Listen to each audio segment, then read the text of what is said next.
and welcome to a Talking About special. You see, now you know what this means. You know what this means. I'm not sure I do. Don't forget, you can like us, you can subscribe to us, you can comment below, you can do all of this magical stuff. I am Paul, or P-Bal, and I'm joined by... Hello, it's James. Hello, it's Jason. And hello, it's Ben. Hey! Jason's on like super sensitive today, isn't he? He's like, I'm holding this. I think I might be just sat a little bit closer to the camera this recording, possibly. Possibly. It didn't go back to them. It's Benny, like a voiceover. Benny sat further away from the camera. Ben's like Billy Hartnell in The Three Doctors. It's just he's too far back to know. See there? Oh, there we are. I'm on. So anyway, hopefully we are talking about... look, because it hasn't got the wrapper on. Oh, it's Doctor Who, The Collection, Season 2, Disc 1. You know, why does that not get any better? What is wrong with the world that it still sounds like it's cut, paste? It's Peter this time, isn't it? And he is really slow. He is talking so slow. Yes. Season 2. 2. So, I mean, you sort of have to bolt on about half an hour for the disc to load up before it gets to the menu. But, you know, it's lovely and it's successful. It's brilliant. We love all that. Who wants to start on this then? Because there's 3 of you. And that's the magic number. And it's family if you're Dana Dawson. Remember Dana Dawson? No? 1 and 1 is 2. 2, that's me and you. 2 plus 1 is 3. 3 is family. It's a mid-90s pop thing. You're all too old. Who's going to talk? I was talking about Millionaire Boy Lollipop. Jason would be like, oh, I love his contemporary sounds. Oh, I do love my music. Yeah. Right, I've got the Beatles on this set, Jason. They're quite modern. They are modern, and I was pleased to see them back. But Ben, I think as it's a special, we're gonna leave it up to you to get us started. Okay. I shall start. Right. So season 2, we have the very first black and white season on Blu-ray. Yay! At last. It was fairly obvious it was going to be the first one because it is the most complete season. And now we have the Crusade completed by Telesnaps. So we do have pretty much as complete a season as it can be. I know a lot of people are complaining, thinking, oh, it's not animated, blah, blah, blah. But of course, there are a lot of reasons behind it because there's like about 100 people in the 4 episodes over time. So it would have been very, very difficult to animate, and lots of intricate clothing and lots of different locations and so forth. So I think that was sort of the reasoning behind it, that they and at least they have telesnaps, so you can actually see what's going on, and it sort of switches back and forth, and it's well done. Yeah, so season 2 is it's a good series. I enjoy it. I think it's you know, it after the first series, now we get straight into it, and I tend to think I prefer Maureen O'Brien as Vicky to Carole Ann Ford as Susan, because I just think Carole Ann Ford, I think after a while she was a bit like, you know, I mean, she said herself she wasn't very well served in the role. You know, she started off and supposed to be all alien, so forth, and then it just became screaming, falling over, so forth. So I think Maureen is a definite breath of fresh air in this series. So yeah, and I think she also works really well with Purves when he comes along. It's a shame, really, they only do 3 stories together until Maureen's given the boot. Then it's like, oh, that's a shame, really. Would have been nice to do a bit more. But yeah, I'll hand over to one of you and you can talk about the content. Well, it's interesting, actually, because we haven't long reviewed season 2, and I think we certainly gave it some fairly good scores, as I recall. And it is a season of change, and I think that we've talked about this a lot anyway. But it's apparent as you come through the whole of the series, that this is definitely a changing of the guard as you get towards the end. And you're right. I think Peter and Maureen do work really, really well together. And it's really quite nice just coming back and taking a look at a couple of these episodes again, just slightly out of sync from where we did our previous reviews. I must admit, I've not watched all these episodes this time round, but you can see a change, and it comes across, particularly in the season 2 overarching documentary that's included, I think, in this set. Flight Through Eternity. That's the one.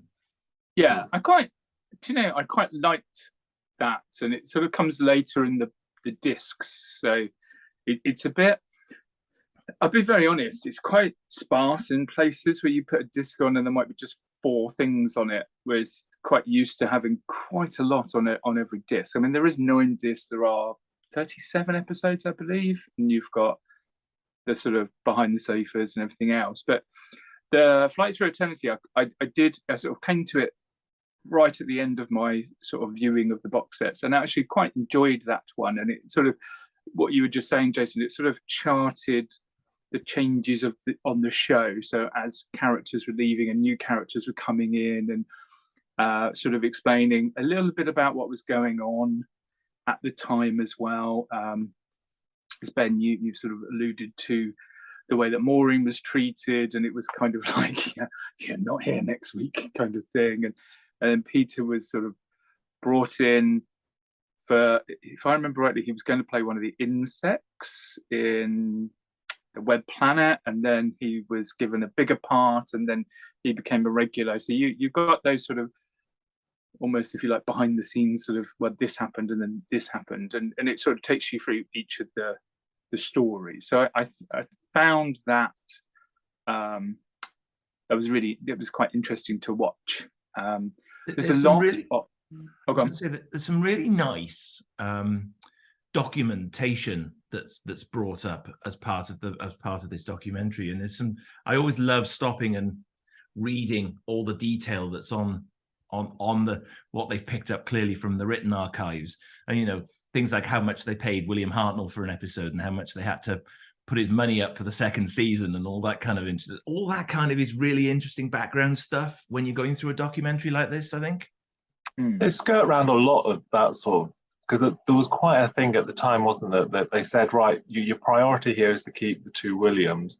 The 2 women want too much money, get rid of them. Your priority in that ordering then is have Jacqueline, and if Carole Ann wants to go, we'll get another girl in. I mean, it's attitudes at the time. I'm not saying that's right or anything, but it's interesting that they don't. Maybe they could have addressed a little bit of that, because I don't know to what extent, when Carole said she was going, was it just okay? There wasn't a let's pay you some more. It was like, well, we can get someone else in this pay structure. I'm not picking on anyone personally here. It's just a sort of story that's quite it's in the How Stammers Walker First Doctor guide. It goes through the day-by-day production on that. I mean, you don't want a mud rake, do you? Because if you want a mud rake, you end up doing the J&T book. I just mean, it's kind of like, I felt it was fine. I thought the Flight Through Eternity, it was fine. I didn't come away from it with any great excitement or any. I mean, you're not going to. It's been 60 years. There's not going to be some great revelation now, is there? But it did the function. If you haven't seen this, and I think sometimes it's easy to forget that there are kids out there that watch this for the first time on a Blu-ray. They've not seen it before, and they're like, this is all new and exciting. And, they haven't been watching for the last 30 years and going, oh, this again. So it is a new set of information for them because they haven't seen this before. So that's I think it served its function for that. I thought the Doctor Who and the collectibles was. Have we moved on from the Flight Through Eternity already? Oh, sorry. Well, did anyone else want to add to that? I'll add one thing that really annoys me, actually. I mean, there's a big old list of things that annoy me. I always find if somebody has died, you should write that they are speaking in whatever year they're speaking in. It's confusing enough that Richard Martin was talking about, well, if you speak to Robert Jewell, it's like, well, I need a Ouija board. I'm not sure I can get in touch with Robert Jewell right now. But I always think, because like Chris Barry was on, I'm trying to think, it was else I think, but I always think put speaking in, even down to the fact that Maureen's contributions that weren't new ones, they were recorded, and I think some of her opinions and sort of reminiscences sort of changed a little bit. So I just as a footnote, I think you should, if it's not a new thing for that documentary, you should say speaking in. Donald Tosh as well was on it. So Donald Tosh, that's it. It seemed a bit like you should possibly acknowledge that they aren't with us now. I'd agree with that, actually. I think what it's trying to do is it's got quite a big season to cover, and therefore it can only be top level to the detail as it comes through it. Potentially, and I know this comes down to budget, potentially with such a large amount of stories, this documentary might have been just better split up into a couple of chunks as you came through the disc. So maybe it was presented as a two-part so that they could just go a little bit more into some of the detail underneath possibly. I'm certainly not criticizing the documentary itself. I think it does what it says on the tin, and it gives you a potted overview of season 2, but possibly could have been a bit longer given the amount of material that they would need to have covered for this season. But then there's a lot of archive, like featurettes and discussions on some of the other discs as well. So I get what you mean, but there's quite a lot of previously released interviews, insights, featurettes that are on some of the other discs. I guess there's not a lot of new.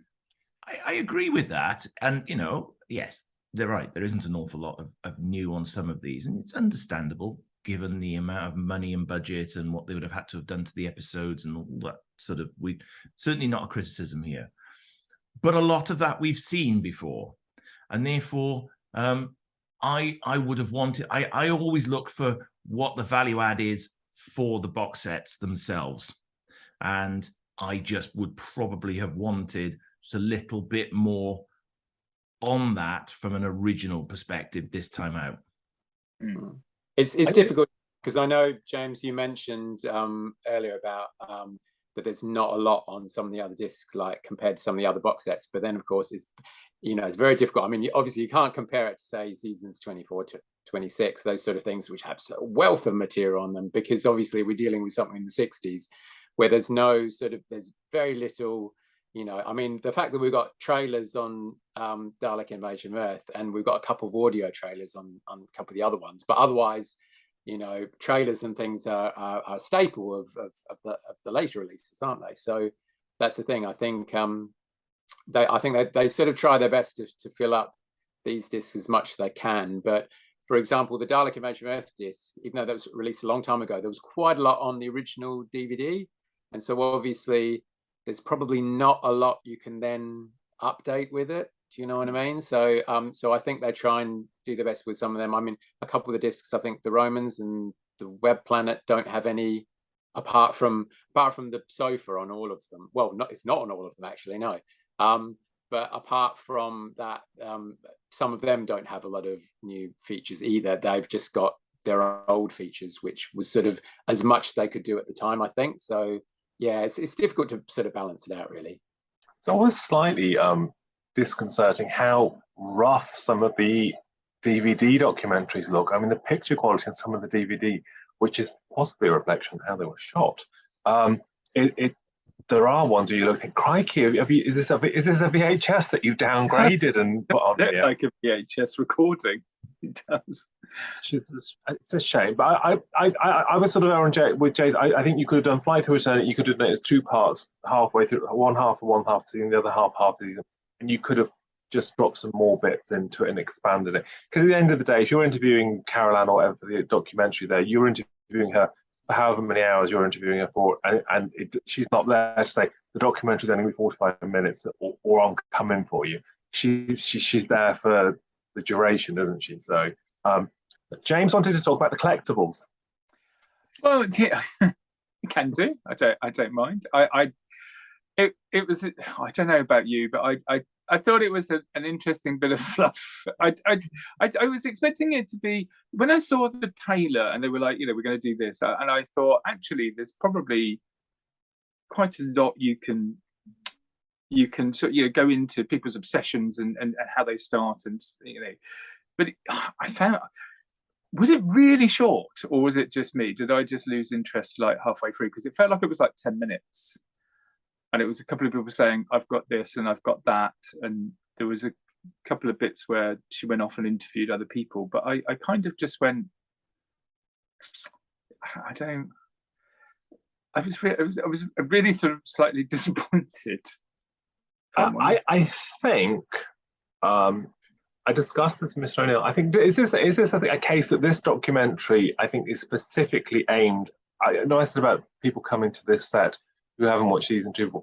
Is it, if you are buying a season 2 Blu-ray and you're not you're not too familiar with black and white Doctor Who, is it a David Tennant or Jodie whatever onward fan that can then watch that documentary, and that's their barometer? Because there were lots of very strange things, like, did you know in 1960 they didn't have more than 3? It was all of it kind of like, did you know in the olden days they didn't do toys for the first week of Doctor Who? Did you know that? It's like, well, no, because if it had been cancelled after 13 weeks, you'd have a bloody warehouse full of unsaleable caveman sets, wouldn't you?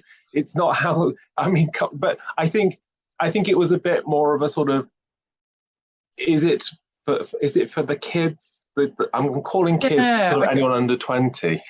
And I can kind of get that. And there's something on the Dalek Mania, isn't there? Where they talk about all the different toys that came out, and there was an element of that, and I was like, that's okay. But I think because you've only got 3 new documentaries, and I felt that this wasn't necessarily a sort of weighty documentary. It was just, I've and don't get me wrong, I mean, some of the collections were pretty impressive, but it was there are some impressive collections there. Yeah.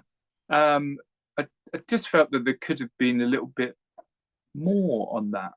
I mean, again, this is split though, so I'll appreciate that we've had the episode that relates to the 60s because of the box set it's on, but there's clearly a 70s, there's clearly an 80s to come yet in this. This is an ongoing one. It addresses some of the, I mean, I always quite like seeing some of the old stuff. They were quite ambitious with some of what they brought out as merchandise back in the day, and I don't think I would have paid £19 and however much it was for one of those Dalek suits, for example. It's an interesting snapshot into something that we've seen covered a number of times over the years, and I think I'm with P-Bal on this. It is aimed at possibly at the newer fan, maybe, because we've had all sorts of articles in DWM over the years about this. It's one of those take it and leave it extras, isn't it? Really. Because there's a in the Doctor Who Chronicles special 65. There's an article which is basically a grown-up version of that documentary, isn't it? It takes you through the story. I don't know. Would it have been better attacked as a sort of, like, what's the thing Kevin did, the 5-minute Antiques Roadshow thing? Would it have been better attacked from the point of view of people saying, I've got this in my collection, and they say, oh, well, what this is, it was developed by this company as a result of this. They did this variant, and if you were selling it today, you'd probably be looking at £3 billion. Well done. Would it have been more palatable if it aped to sort of Dickinson's Real Deal kind of vibe? Do you know what I mean? Rather than the sort of way it was tackled. And there's also going to be a lot of fans out there who watch that documentary who'll go, see, my collection's better than that. I've got a bigger collection than that. And I kind of think it's very interesting because you know, there are lots and lots of fans out there who have collected an awful lot of this over the years. And for me, I think it's nice to showcase some of the rare pieces, but do I really need to see somebody else's full collection for me to see all of that? Can we just point out the most shocking thing here is that Emily went in the Who shop and was allowed to touch things. What happened? There were no alarms, there were no dogs, there was no tasering. She was touching things in the Who shop. What happened?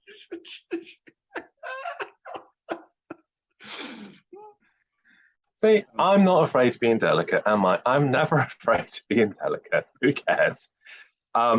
So let's think this through. So the other documentary, because there's three. I'm not going to, that sounds harsh to say three proper documentaries, but the three hero documentaries, I suppose, are these Flight Through Eternity, The Collectors, and Looking for David. And I have to do the Big Brother thing because I keep thinking of David. David's dead. Okay, my reference is right. Who enjoyed Looking for David? I knew very little about David Whitaker. And it's interesting, actually, as fans, because we've all grown up over the years knowing the name David Whitaker, because it's been on the front of probably the longest standing Target book I've probably ever owned. And obviously I know a little bit about what went on in Doctor Who in the 60s, so I'm aware of the role he played. But it's interesting, I think, in these documentaries, and I think this is where Toby does a great job, is that he does have that sort of way of turning over every stone and coming up with something new and something a little bit different that we haven't had before on somebody like that. And I think somebody like David Whitaker is a great choice to do a piece like this on, because we haven't seen an awful lot of him being interviewed and whatever and so on and so forth, because of him being, I suppose, quite private and not living in the UK, and you know, and unfortunately dying at a younger sort of age. So yeah, it's I think it's quite an interesting piece, and I think for me it's the standout of the three presentations that we do get that are original on this box set.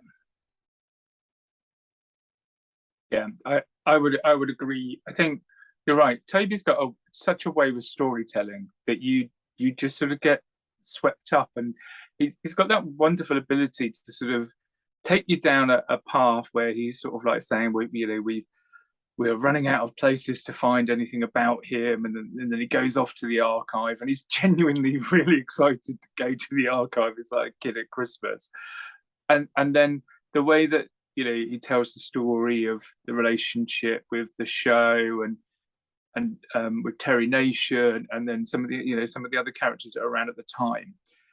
And he weaves that narrative so well. And then, you know, you get towards the end, and then you have that sort of, the moment where he sees the video. And suddenly you're just like, it really brings everything together, and you feel like you do know a little bit more about him through sort of Toby's sort of investigation and but it's such a gentle thing that he does. He's just really good at getting you to care about someone that you may know very little about, and even at the end of the documentary, you sort of like, there are still chunks that we don't know, but you still have that connection to that person. I think he does that so well. I think it's I was struck, I think, by one of the things that happened during it, is that it appears that for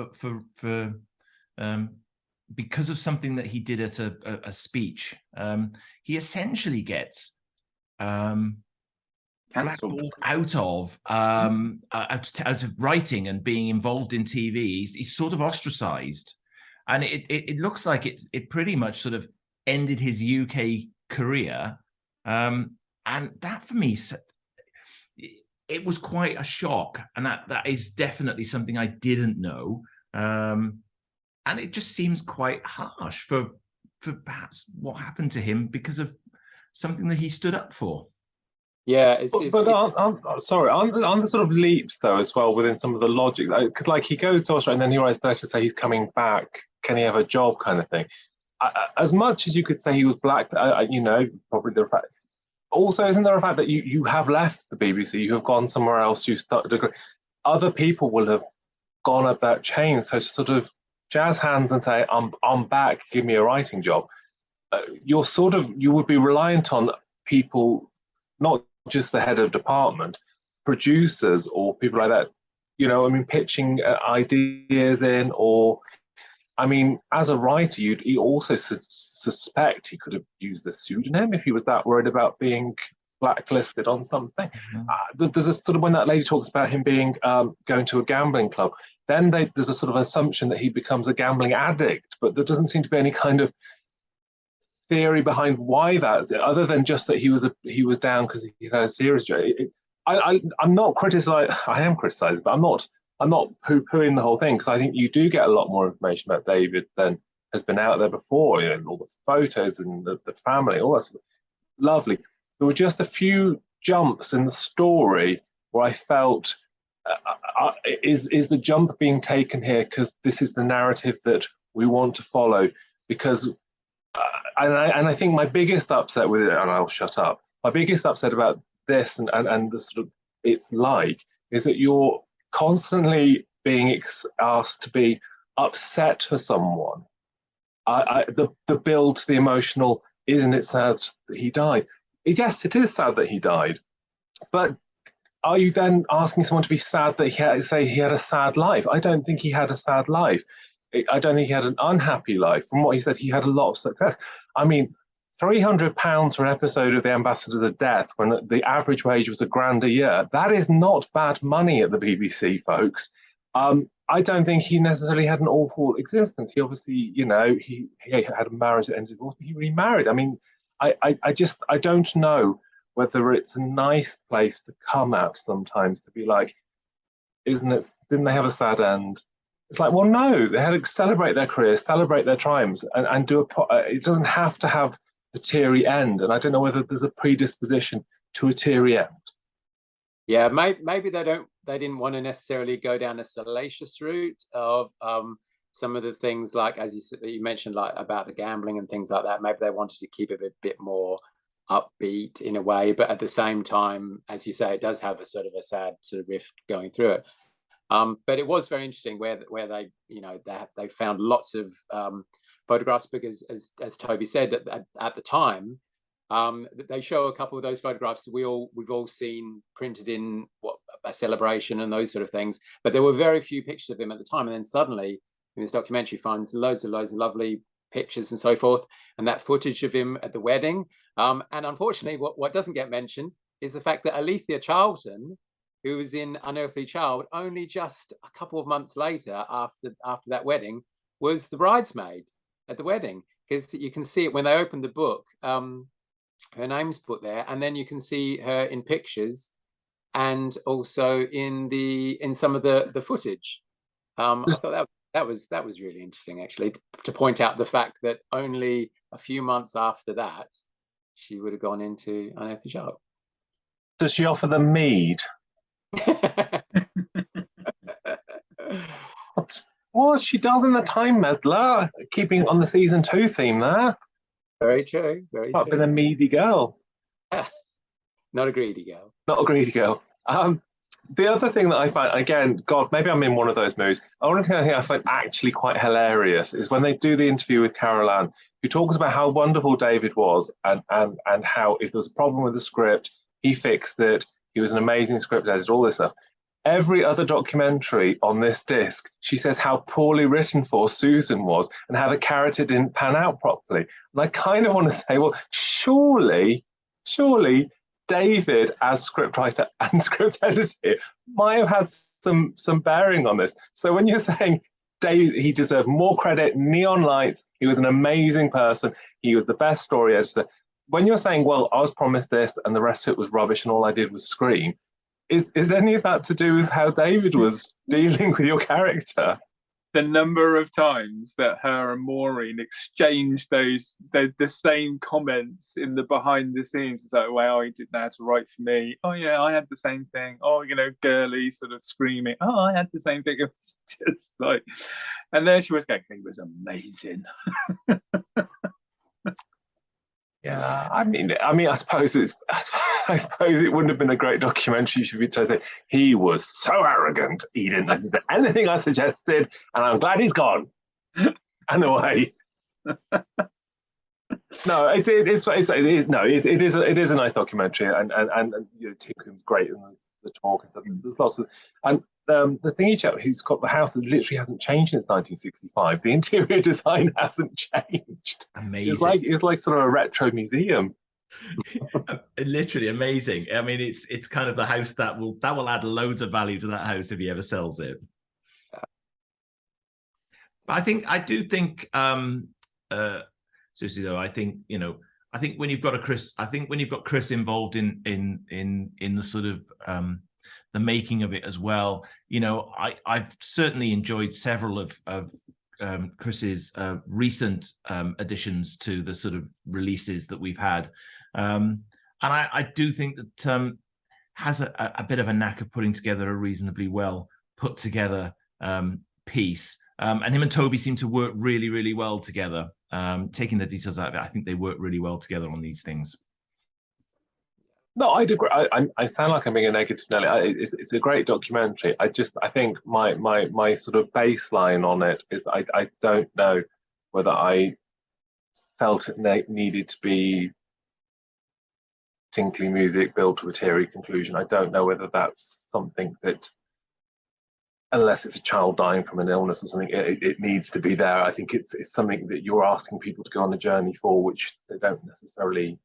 I don't know. Maybe I'm just dead inside. It's got that hospital. It's got like deathbed letter, hasn't it, at the very end, where it doesn't the widow write back to say, "I'm sorry, he's passed away," and that was you do get that sort of conclusion to it.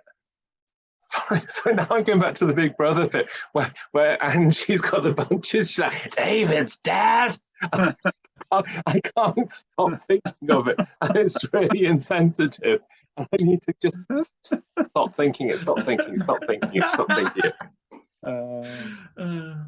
Yeah. So anyway, the other documentary element to this is our old favourite, Behind the Sofa.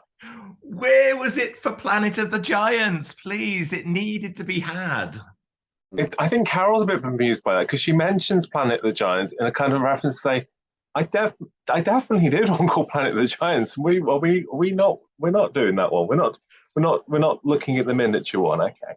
I sort of would have preferred, I think. I mean, I appreciate that they were a little bit, I mean, you know, it's 9 stories to cover here, and therefore that's quite an undertaking for them to sit through the edited down versions of 9 stories.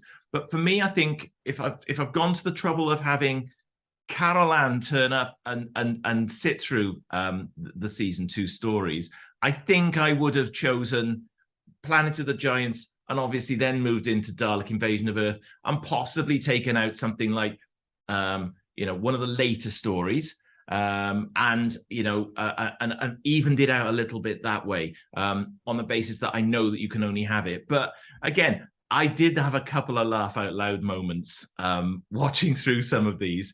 There are some great observations, particularly by Bonnie and Sophie in a couple of theirs, that I think are most amusing. The one where they just sit there in hysterics. The 2 of them have got the right giggles, and they even like try and tell each other off because they're just laughing their way through it. And that is quite funny, and you can just watch that for half an hour, and I'd be quite happy. You know, I'm normally a huge fan of the Behind the Sofas, and that's normally the first thing that I watch, but I'm starting now to get Behind the Sofa fatigue. And I just, and Sophie and Bonnie were great. I thought that some of it was the same complaints that we've heard from certain cast members in previous recordings. And it's like, and again, P-Bal, you've mentioned this before about mixing them up, because whilst it was great to have Peter, Maureen, and what's her name?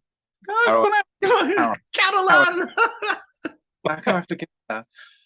Whilst it was great to have the 3 of them together, and they could talk about, you know, there was a lot of this sort of like, oh, when I read the script, this, and you know, and there was a lot of comparisons between Maureen and Carole Ann. There's still that element of they're all talking about everything that they went through on the show, and then you've got you've got like Bonnie and Sophie, who by the time they were in the show was very, very, very different. So they can talk about it from the context of when they were in it, but there's no older voice there saying, well, actually, this is what we did. And I still think that some of the dynamics do need to be broken up or moved around. I think Wendy with Janet is quite funny because Wendy won't put up with Janet's whinging. So, you know, she just comes out of a quip and, you know, just shuts her up. But I still think there's I don't know, I'm not finding them as enjoyable, and I'm not quite sure what it is. The fact that they didn't cover every story didn't necessarily bother me. I'm interested to know which ones you would take out though, Jason. Which ones would you bin from later on? That's interesting, actually. Which ones would I have binned? I mean, I think the Time Meddler needs to be there most certainly, and the Chase does. The trouble is that the ones that they have done later on, you wouldn't want to take the one out about the Romans either, because that's actually there were some sharp observations during that one. Yes. Yes. Yeah, and Space Museum and Crusade didn't have one, so. Do you know, I wouldn't. The whole run, I would not expect them to have done the Crusade, because it'd been quite. I mean, it would have been quite difficult to cover the fact that, you know, they wouldn't be seeing the whole thing and all that sort of jizzle. It was very painfully obvious, I felt this time round, that how whatever they were watching was severely truncated, and I get that. But by the other hand, do you know what? I think on this occasion, I would have rather they'd had Peter, Maureen, and Carole Ann just watch the season and do the whole thing, and just watch some more of it, because to be honest with you, I don't know what you really get from anyone else on it, and it has got to the point now where I don't think there's anything truly remarkable coming out of it. I felt that the 60s crew were very positive about it. They were having a fun watching it, and they were having laughs, and they had shared knowledge of, oh, when I did this with this director or Chris Barrett, you know, they knew the world of it. They knew the world of what was making what they were seeing. Whereas everybody else was, I felt, pretty much quite down on it relentlessly. I don't know whether there's a pressure to make pithy remarks that soundbite with the thing, or it's edited in that manner. But it just felt there were points where it was like, actually, you know, you're beating this with a stick that if we went through a lot of your episodes, folks, you'd be getting the same stick back. So I don't know how helpful or how I mean, God, I've just moaned about every documentary going on this disc, but I don't know how positive in this setup it is. You'd have got so much more if you'd have, you know, you could have Planted the Giants, and you could have had a bit of discussion about, you know, the big thing, the big sets, and how that had been carried over as an idea. How is it? You could have a little chat about that, then the going, and it just felt like I don't know what you entirely get from everyone just going, aren't the monsters looking silly this week, or isn't this boring?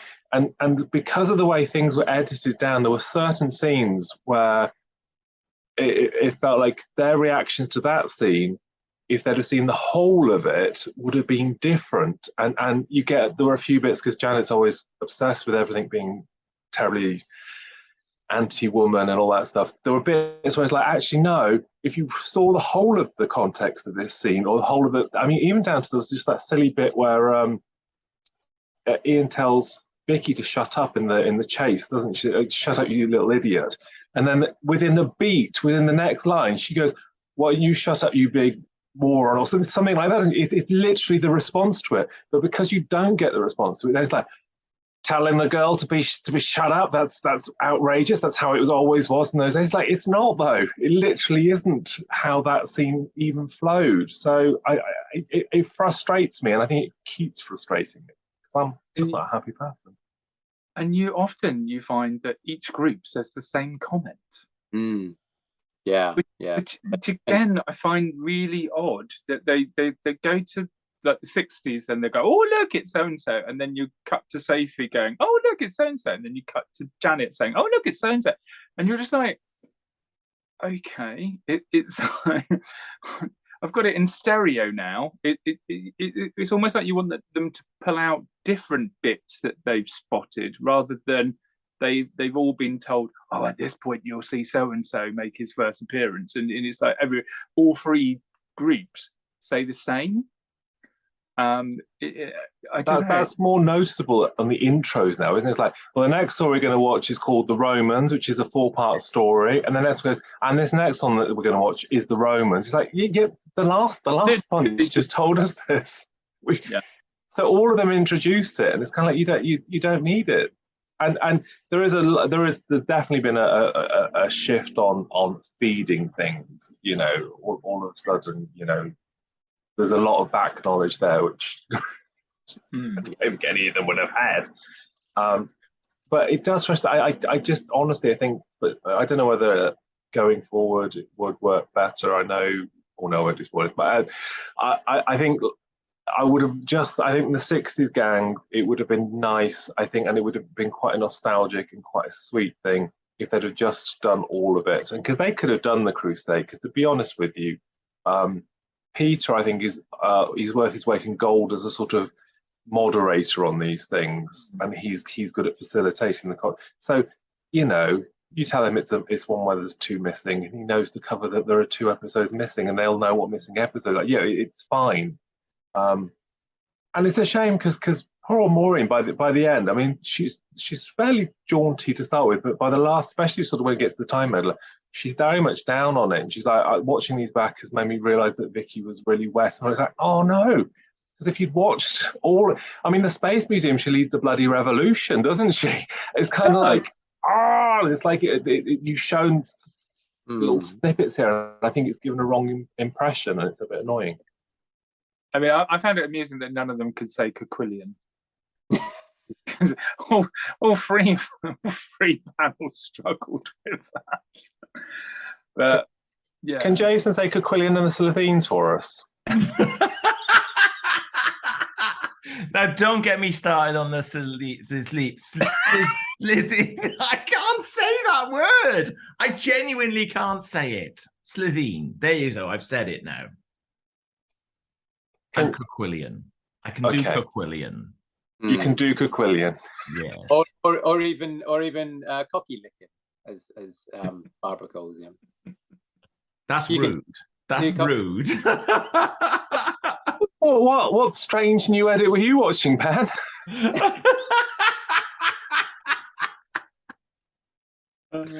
Watch back. It's in there. It's in there. I mean, how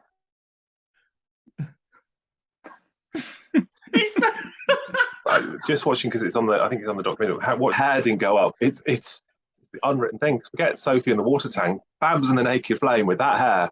Dangerous. Oh. So the other new, it's got quite a girth to it. This thing, it's got quite a girth. We've got 2 new in conversations with Matthew. Sweet Matthew. And it's a bit weird because you were just saying about, you know, in some of the documentaries they should put the date in when they were speaking if they passed away, but they actually put the date in for the William Russell interview. It says that this was filmed in 2019. So I sat there going, he is still with us. Because that's normally what you see, you know, when you see that. Because I don't think it's on the Maureen one. I think it's only on the William Russell one. I have to say that I think the in conversations are always quite good pieces. I have to say though, and you know, I've heard William speak a number of times at events, and I've spent time with him at signing events. But I don't know. I found the interview that Matthew conducted there. It just felt very. It was a very hard watch, and I think it was a hard watch because I think it is a shame because some of William's recollections now are not as clear as they were, but it almost felt like Matthew was sort of asking the question but also answering the question and really leaving William nowhere to go with any kind of answer. I just don't know. I found it a very, very difficult watch for that reason, I think. Yeah, it was really sad to watch. I'm totally with you on that. I think yeah, I stopped watching it. It was uncomfortable. Knowing actually, and it's awful to say, knowing that he isn't in the best of health, underlines that as well. Maybe that's part of the uncomfortable thing of watching it, knowing that he's not. And it's a shame because actually we're not bereft. I'm not saying it shouldn't have been done. It's fine. A lot of people have enjoyed watching it and they've enjoyed it. It's fine. All that stuff. There are lots of other documentaries on the set 20 years ago, 15 years ago, where William's a bit more with it, and he's very forthright with his opinions, and he's got some great things to say about Doctor Who, and there's lots of it covered. I just felt that the point had come watching this where it didn't feel comfortable to be asking him and talking to him, because it wasn't just, for me personally, it didn't feel a comfortable situation because he wasn't. I'm not going to say he wasn't in control, but he isn't in the same way as other people talking. It's difficult. I think it was a difficult thing. I know why they'd want it on there, and 3 years ago, but come on, I just I couldn't get through it. I had to turn it off. I tried, and if people enjoyed it and they love seeing him, that's great. For me, I didn't feel comfortable watching it. No, I agree. I think the thing I found, just what Jason said, was that Matthew, in the way that he was asking the questions, would either ask a series of questions in one, and you could see that William was struggling with what's the question I'm answering, because they were like peppered with, you did this, and then you did this, and then you did this, and then this happened. Is that right? And you could see there was a struggle there to sort of pick out what's the actual question. And in other places, he answered the question in the question. He was like, so you did this, which resulted in this. So what did you think about that? Did you think this? And it was, I found it quite toe curling in points. And I did watch the whole thing. What I kind of wished, because I remember when we reviewed one of the other Blu-ray box sets, and there was the interview with Tom Baker, which was Matthew's suite again, but you didn't hear Matthew's questions. It was just Tom. It was almost like Tom was reminiscing about his life and his time on the show. There was obviously planted questions, but you didn't hear the question, so it felt like it was Tom just talking.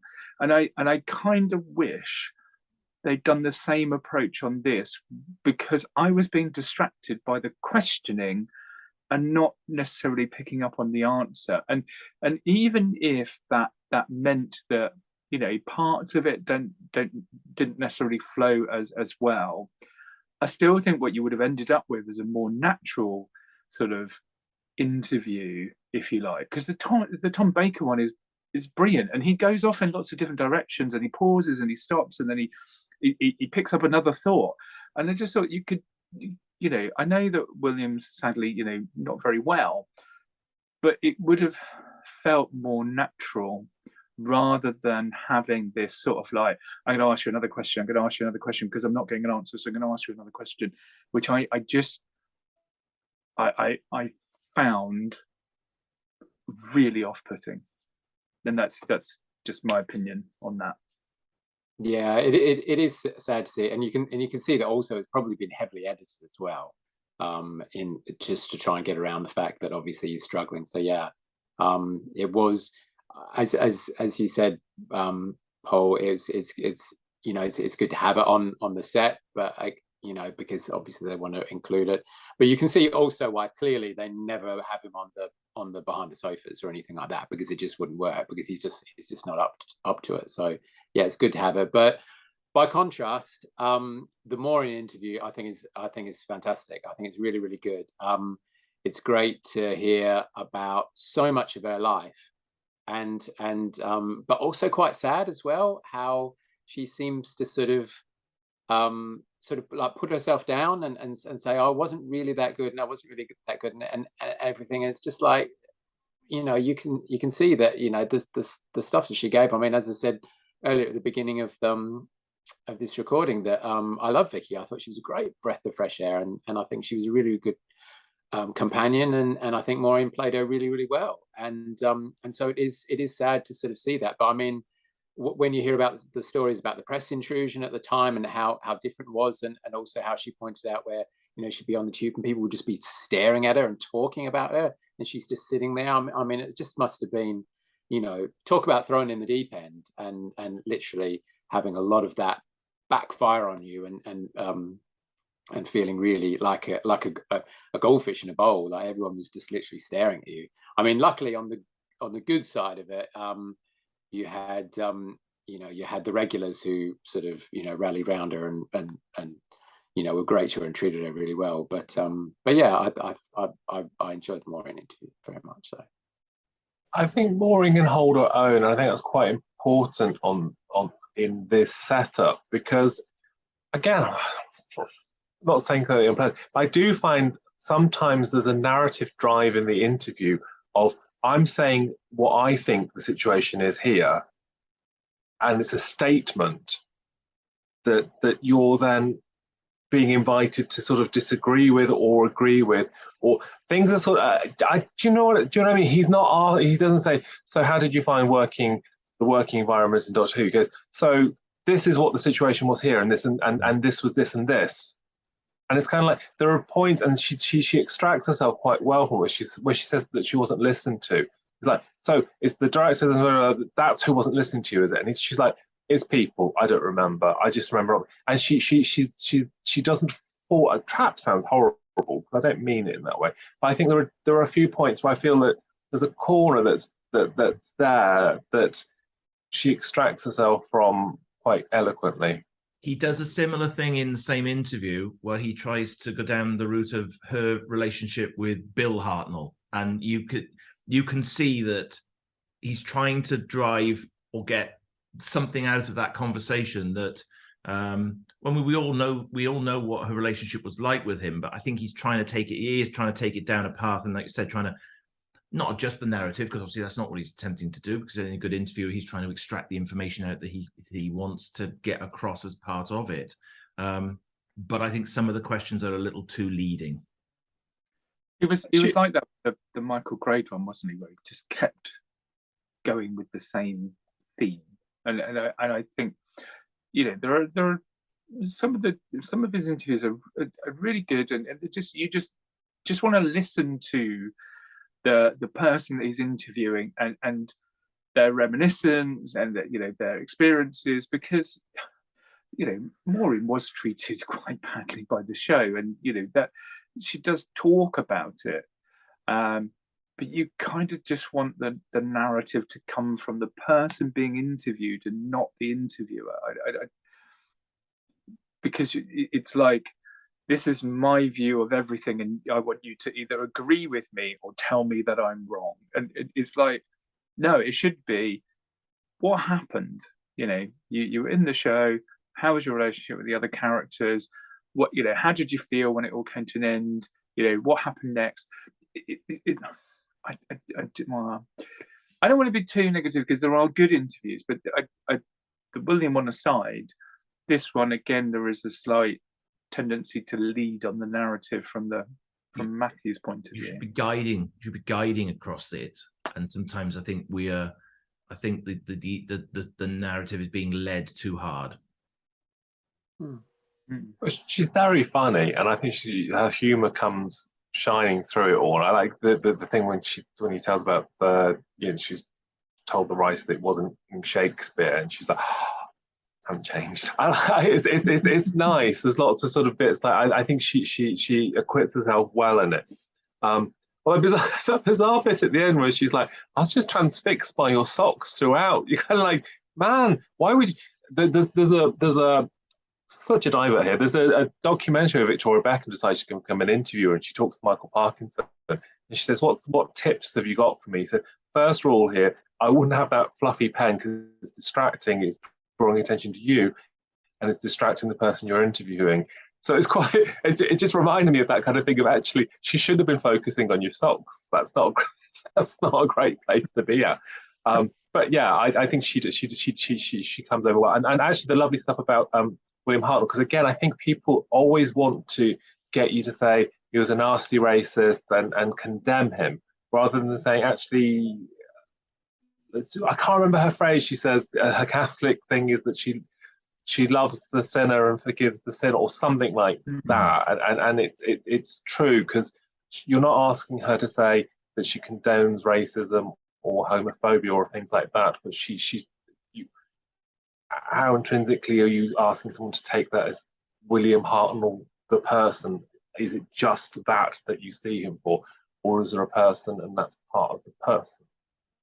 Anyway. I think that's well put, and I know the phrase that you're referring to.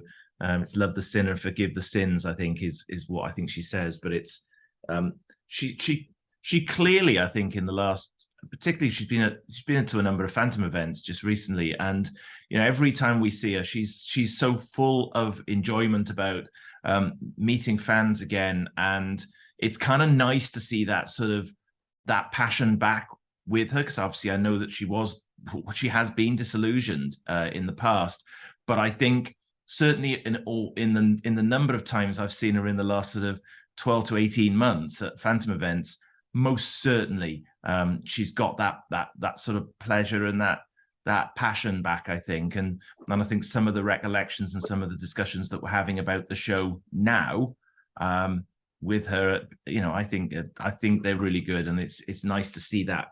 It's nice to see her back, I think, and being more active in on the convention scene.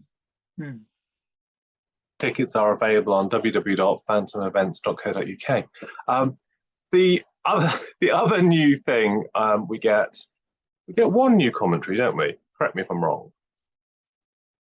They're all nodding vaguely. We get episode 1 of Doctor Who in the Crusade. We get the Lion. Yeah. Yes, we do. Yes. Yes. Yeah, which is interesting. I mean, it's funny in some ways, isn't it? Because I can remember the Crusade, episode 1 coming back. Was it 1999? I remember all those front page of the newspaper, all that sort of. That story is now 23 years old. The return story, isn't it? It's amazing how that's now become a sort of anecdote. But it's an interesting listen, and obviously you get a bit of a tease about the Macra Terror. Yeah. But that's it's a bit of a shame, because I know I had a bit of a thing on Twitter with someone about, they said it's a shame that there's no sort of making or anything for the Crusade. And I think the Crusade does. I mean, I love the telesnap thing. I think that's been really well done. I always prefer a telesnap over a recon. Yeah, don't get me on the animations. I think it's really beautifully done, the telesnap reconstruction. I like it. Here we go, Joanna. Fine. I don't know whether it feels like the Crusade's a little bit under attentioned. That's a terrible turn of phrase, isn't it? Because there's a lot. I mean, I get you can't do documentaries for everything. Maybe that comes back to if you'd done more in depth on the Flight Through Eternity thing, you could have covered the Crusade a bit. Or are they worried about covering it now because it's possibly not correct enough for how it's portrayed? I don't know. I sort of think you could have had an in conversation with Julian. Let's be honest with you. I think that given that they didn't do anything for season 17, and season 17 they were struggling to find content, it seems you could have done something. Although, look at this. This is going to be as smooth as the day is long. If you did want to hear about what he thinks of Doctor Who, oh my days, has he got a new book out? Oh my days, I think he has. That is the smoothest I have ever been. Is it a signed one? It's not signed. Get it? There's a picture of King Richard in there. Lots of pictures in there. So slick, that so slick. I think you're right. I think the Crusade is a very overlooked story. I think when we did our season review for season 2, Crusade scored fairly high, and even the 2 missing bits, the 2 missing episodes, and the 2 that we've got, they stand up really, really well. Okay, let's forget production values of the time. I think because it's not had a huge amount of treatment here on this release, and because we haven't got an animation, but we do have some telesnaps, I suppose, but we don't have an animation, potentially it still feels overlooked. And I think for me, it's a shame, because it's one of the better historical examples of Doctor Who through the time. The big question that all of the viewers will want to know is, having not watched the reconstructions of the missing episodes when we went back, has James now watched the telesnap reconstructions? No. Not yet. It never changes, does it? After the Dalek Massman, where he sat through the telesnaps and gave it 48 out of 10, he's now not watched the 2 they put on the 2 beautiful new telesnap reconstructions. He has not watched. Has anyone listened to the new soundtrack for the Daleks? The Daleks? Yes, the Dalek Invasion of Earth. Daleks Invasion of the Earth. It's got a new soundtrack, hasn't it? What, like a jazzy one? Yeah. It's all played by recorder. You've superimposed the music from The Chase into the Dalek into the Dalek Invasion of Earth. Is that what's happened? Is Eric Winston and his orchestra doing the theme tune? Ding ding ding ding ding ding ding ding ding ding. That's Carry On, isn't it?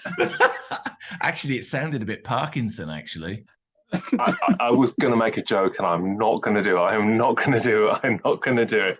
There was one extra that I stumbled upon, which I must have watched previously on the Chase. That terrible comedy show. The one where the American one where they make a Wayne and Schuster. They make a robot. Wow, that's that when you're like, if you could just junk something again, that's terrible. Although, don't you get a little bit of the set from Dalek's Master Plan in there? You get, yeah. Gosh, I mean, the phrase is good to have, but crikey, that's a difficult watch. The other new thing sort of is we get the Panopticon panel as well. So we get to see Jackie Hill and Adrian Hill and Carole Ann and Michael Craze. So yeah, it's nice to it's nice to have that on there, because of the fact that was Jackie and Adrian's only convention appearance. So so you don't really get any footage of them anywhere else talking about the show, so it's quite unique, and it's actually quite good quality for something from 1985 as well. They obviously kept it well. It's a bit strange in a couple of places where the cameraman goes and sort of focuses maybe just on the interviewer, and you think, what's happening here? But and some of the questions are a little bit odd from the audience, but but it's a curio, it's nice to see. I can sort of say why Adrian didn't come back after the line of questioning she gets during it. I felt really sorry for her, because there were quite a few points where, like, well, we're going to ask the panel what their favourite stories are. Can't really do that with you, Adrian, because you weren't in it long enough, were you? And it's like, oh my gosh. There are a few points like, if you can remember, Adrian, because you didn't do it for very long, did you? And it's like, oh no, please stop beating her. And she nods gamely, bless her, and goes, yeah, no, I wasn't in it long. It's like, no. She feels like she's the spare part, because he talks to Carole Ann and Jackie for quite some time, doesn't he? And so you've got Adrian and Michael sort of nodding at the side, looking a bit bored.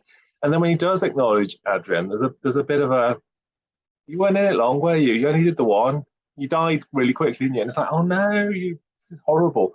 But we do get the golden moment, don't we, on the interview, where Carole Ann talks about Doctor Who being broadcast live, and Jacqueline Hill goes, no, it wasn't. No. And it's like, oh no, it never went out live. Never. It's filmed as live, isn't it? I think they talk in the documentary. One of the documentaries they say filmed as if it filmed as live. right. Filmed as live is fine. It's a completely different thing to going out live. I did like in that documentary actually, because talking about the because they always say one film break and all that stuff, and Richard Martin's like never less than 10.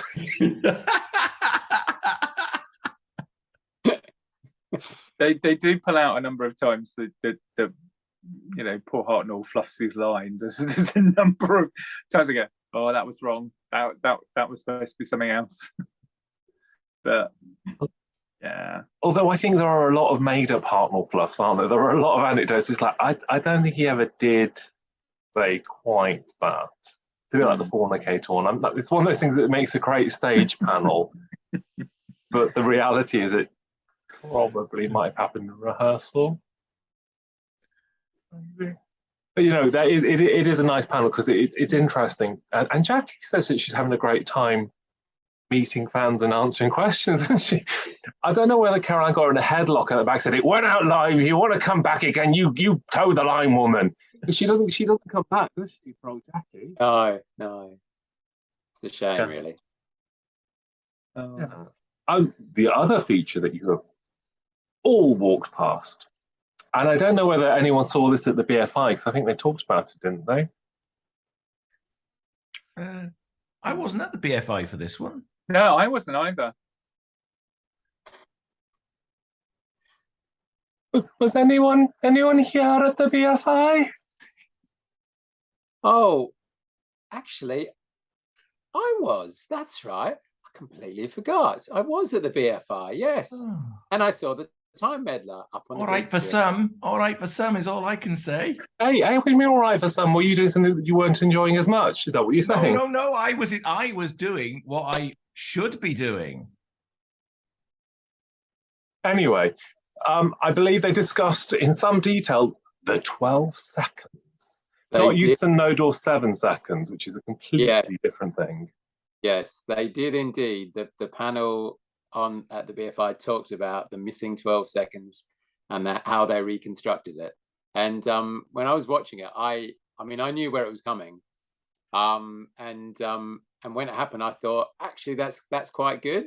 I thought they did it quite well, and the fact that they said what they had to do with the footage, they have to sort of film it and then sort of make it sort of grubby and sort of fit in with that, but then restore it to match the restoration of the Time Meddler. So they had to sort of grade and regrade it several times to actually make it look like it matched the rest of the thing. Because I think the restoration is amazing on Time Meddler. I think it really stands out on this set above anything else, because what we got on the Time Meddler of the DVD release, I think on the Flight Through Eternity or one of the documentaries, we get a clip from the Time Meddler and think, my God, this looks like it was dragged along the floor, and then go, well, that'll do. Let's just put that on the DVD. You know, it's terrible. Whereas this one looks and sounds really, really good. But yeah, I think 12 seconds works well. And a couple of other fans actually said, oh, I didn't even notice that bit. Like they thought it was just part of the thing. So they had no idea until the people came on afterwards, Paul Vinicius and a couple of other people talking about it, saying how they reconstructed it. And it's actually good to have it as well, because now we have a complete run of it, whereas beforehand they just sort of did the fade to black and they went, oh, that's it, you know. I feel this may alter my score for the Time Meddler going forward. I don't know how I've lasted without these 12 seconds of additional footage in there all these years. It's different. On one hand, I applaud the effort that people are concerned about these things. On the other hand, watching it, because I purposely watched that sequence, I'm not 100% sure. It sort of comes down to removing clunking Zarbies and cameras for me. It's a little bit like, if that's not what was seen, or do you know what I mean? It's kind of like that's now part of it. Now that's the episode. That's part of the episode. It's kind of like, but it's sort of not. And I can't help thinking that it probably wouldn't have looked quite so just stab stab. It would. I don't believe that Mr. Canfield would have done it in such a very slow kind of and stab. It would have been a bit more dramatic. So it's a really odd stop to cover what you don't necessarily lose by fading to black, because you know what's going to happen. They've gathered round them. They're going to go for them. So I don't know that it was because there are bits, aren't there, in like Faceless ones where the print's broken and you have to sort of reconstruct things. And same with sort of the War Machines. I think there are bits where you have to reconstruct things because it's sort of mid-scene. This is the kind of end of scene that's just the two poor Viking chaps getting done for. I don't know whether applaud the effort. I'm sure people are loving. It's loved by people. Well, I think what they said is that originally when it was filmed, I think they said they cut to 2 sacks full of whatever, and they were stabbing the sacks, and they said when they were going to try and recreate it exactly like that as it was done at the time, they said it just looked silly.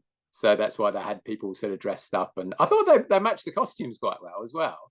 It didn't sort of look like, hang on, that's not that. So, as you say, applaud the effort. I know it's obviously it's a recreation. It's not the actual thing, but to sort of have that bit, I suppose, is nice to have the whole complete section. I don't think it would work if they had to do any longer than that. If they had a big long missing section, it just wouldn't work. So, and as you said, with things like the War Machines and stuff, they had to I think they like reversed some footage and they sort of zoomed into other bits and repeated stuff and just to fill in all those missing gaps that are missing there. So yeah, no chance of them recreating Marco Polo then for the season 1 box set, is there?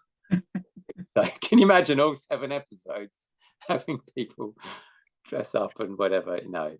Well, I mean, I'm not going to be the person to mention this, but a very prominent fan, there's been a lot of discussion. They said, well, maybe they should have kept filming Marco Polo after they did Adventure in Space and Time and deep fake the faces on top of it to reconstruct all 7 episodes. Because I think that would have probably worked quite easily. The restoration on the line is incredible as well, because that was in a really bad shape last time it came out, and I think there's been a lot of work on to making that look the best it can. I think overall, actually, I've dipped in and out of the odd episodes as I've come through the rewatch on the box set, and actually, it's all pretty much cleaned up nicely. It's I think Blu-ray helps it, and they're looking as crisp as we're ever going to get them now. I mean, other than I don't know, colorizing them or whatever they might want to do to them in the future, I think this is the best we're going to get now. And I'm pleased that we've got a nice run of season 2 in the sort of quality that we've now got it. Bearing in mind that obviously over the years, these DVD releases have come out at various stages, and some of the earlier ones in particular, I don't think were obviously weren't as restored as some of the later ones have been, just down to the technology and the way it's changed over the years during the range. Imagine if they put the unrestored VHS versions on as an alternative for you to view. you could downgrade to those web panic where it was really fuzzy and it was all bright. Side. Oh, I don't know. I could get my 5th generation copy of the Dalek Invasion of Earth out from back in the day on VHS. That was a iffy copy, and they really were poor. Oh, speaking of which, also there is another alternative thing. I don't know whether any of you guys have done it, but for some of the stories, they've actually put the telesnaps on there from the original, from the stories that do exist. So you can put your disc into like a drive or something. You can actually look at the telesnaps for, I'm trying to remember which, that not all of them have it. I think maybe Web Planet does and a couple of other. So it's interesting to sort of see if we had lost those stories, what bits you would have had and what bits you wouldn't have had. So it's curious. James will be racing off to do that now. Just after we finish recording this, he'll be all over it. That's Jason's Christmas sorted. He'll be sat there watching the telesnaps. I did actually see on the Twitter that someone had recreated the opening 2-3 minutes, I think, of the Time Meddler using Tele snaps, and this is what you would have got if it had been junked. Well, it was junked if it hadn't come back. I'm not sure I would want to go through all 6 episodes of the Daleks Invasion of Earth just to see here's what you could have lost. But not to I also go, oh, that's that bit, like that, you know. You're hankering after more losses. He's like, burn them. We got Tele snaps, burn them. Or we can get Ian Levine to do to animate them all for us now, seeing as he seems to be on an animation crusade once again. Animation crusade? Oh, what are you saying? He's got insider knowledge. He's been to the curry night. I think I also quite like seeing the Sylvester introduction. That's quite fun, isn't it, from the Hartnell years? Because that's one of those things that I always used to watch the Hartnell years and all that sort of stuff. It's quite that's in mint condition, isn't it? That's pin sharp. Back fans. Do we have any more exciting thoughts on the collection season 2 box set discs 1 to 9? The only other thing I would say is, does anybody else do that thing where you put the disc in and then you obviously have to wait for Peter Purves to announce it for half an hour, and then the TARDIS appears? Does anyone else on the first go watch the whole animation of the TARDIS to see several times over? I love that. Do you know that I love that moment where you're just like, oh, it's a new TARDIS pan around. And you're just like, I'm not going to press anything until I see the whole thing. I think that's beautiful when they do that. Yeah, I agree. I think there's a lot of love and work goes into creating those sort of the holding screen for us on each one, and each one has been that distinctly bit different, and it is of its time. And it's great to have a bit of time-space visualizer action going on in there as well. Yes, definitely. Now, James, behind you, you have the cover. So are we going to talk about the cover? About the Hartnell image? Yes. No. Does anybody have any strong opinions? Yes. Why is Nero not on here? Where? Oh, not on the discs. On the cover. On the cover, Justice the Nero. Because you've got, I mean, to be honest, you've got King Richard on here. Julian Glover, whose book is available from Phantom Publishing. King Richard's on here, and he's not actually even the villain in this. It's meant to be the bad guys, isn't it? King Richard's not the bad guy in the Crusade. No. It's true. Every word of it's true. Yes. They should have put you stupid butcher. No calls. The Menoptera aren't baddies either, are they? So should the Menoptera be on there? No. It should be a great big animus, shouldn't it?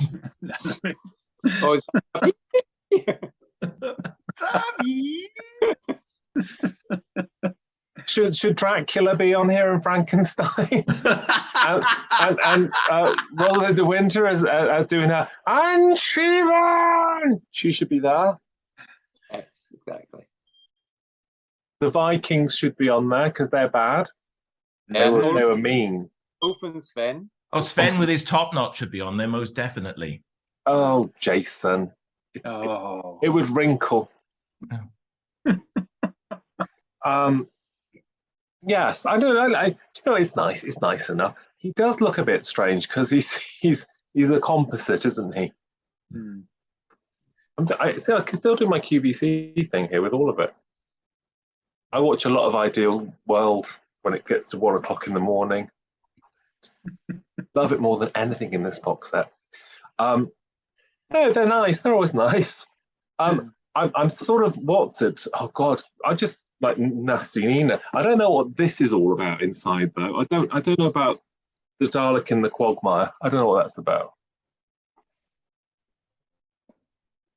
Ben's asked the question, and I'm just gone into monologue saying horrible things about it, and it's I do think it's a bit odd. Some of the picture choices for the discs as well.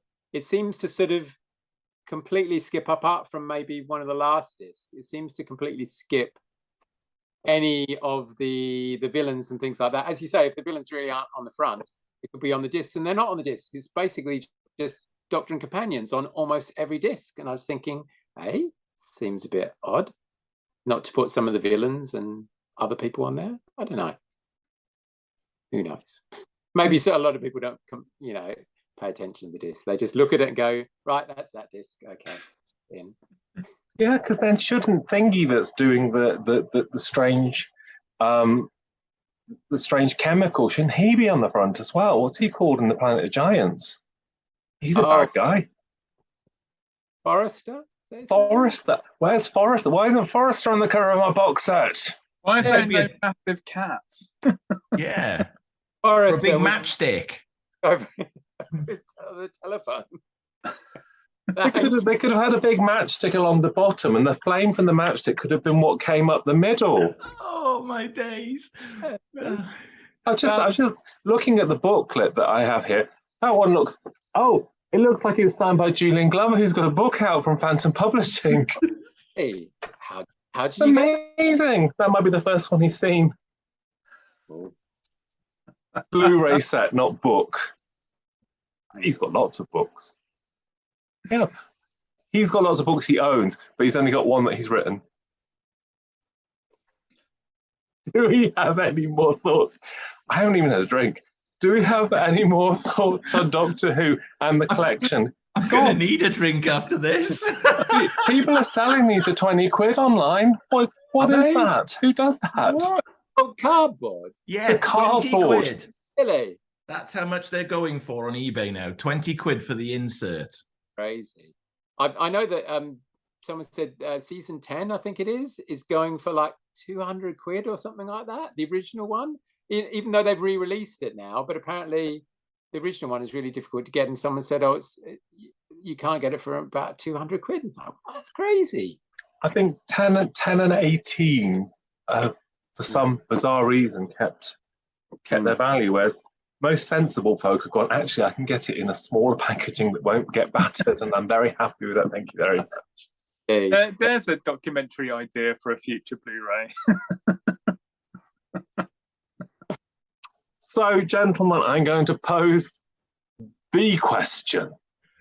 Is Doctor Who in the collection, season 2 box set, discs 1 to 9, is it a hit, a miss?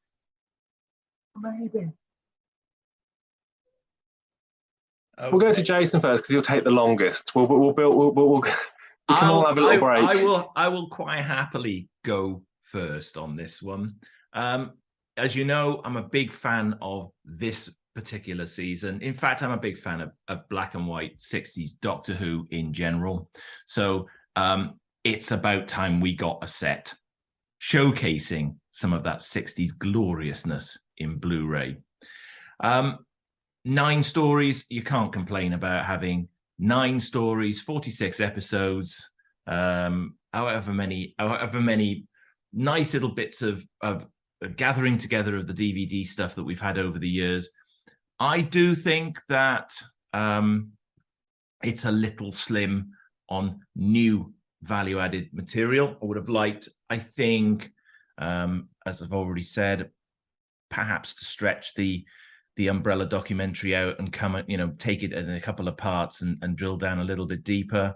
I think that I wouldn't possibly have included 1 or 2 of the things that did end up on there. But look, I'm not going to take it away from this. I've waited a long time for a 60s Doctor Who Blu-ray release in the glorious box set that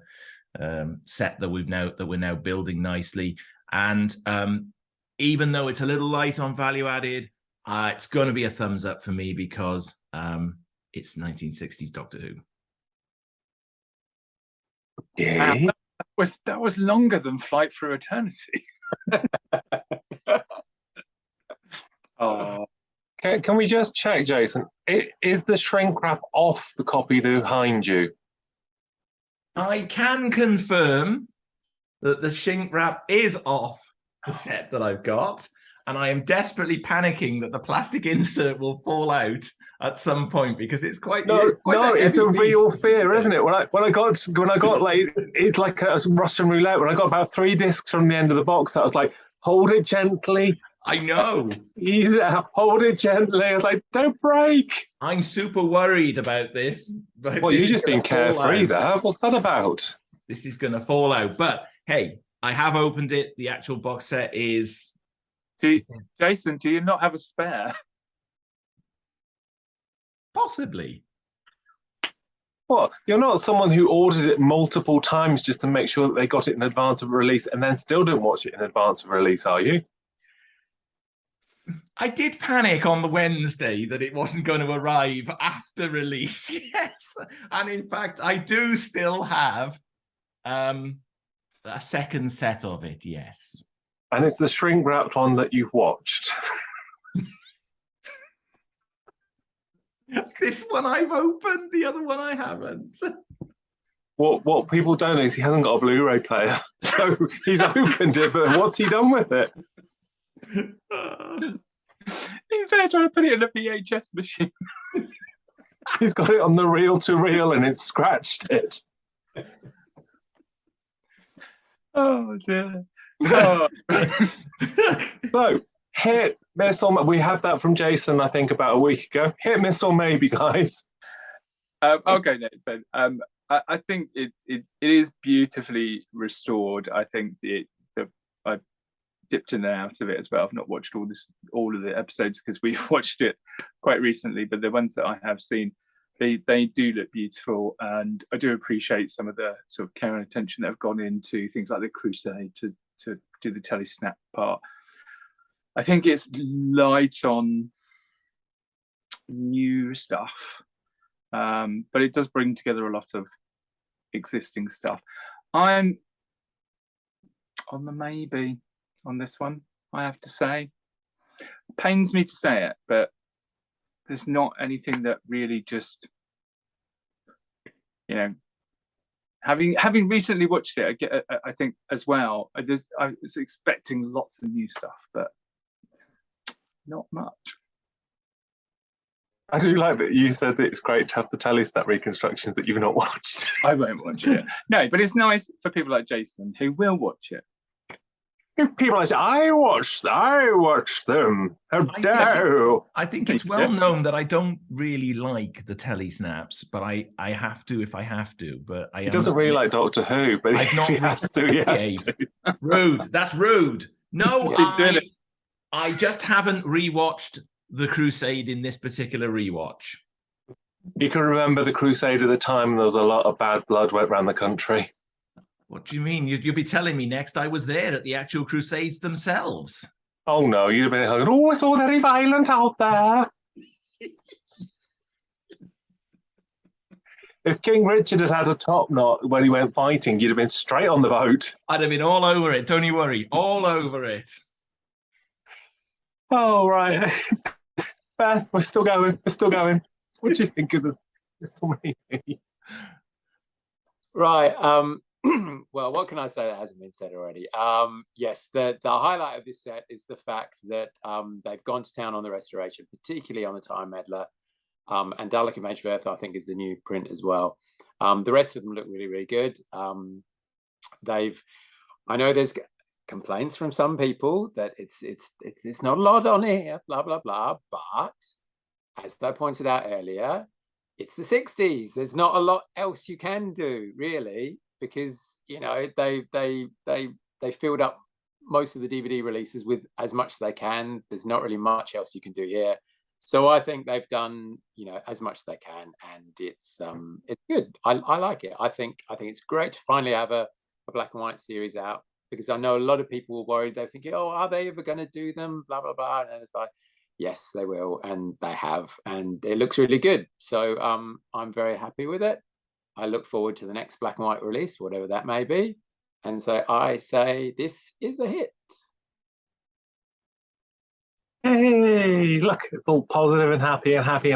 It's all positive and happy, which is just like me. So I I don't know if there's anything on the extras front, as in terms of the documentaries and interviews, where I've gone, wow, this is the most amazing thing I've ever seen. But then it's not going to be for me, is it? Because I'm an old grunt bag.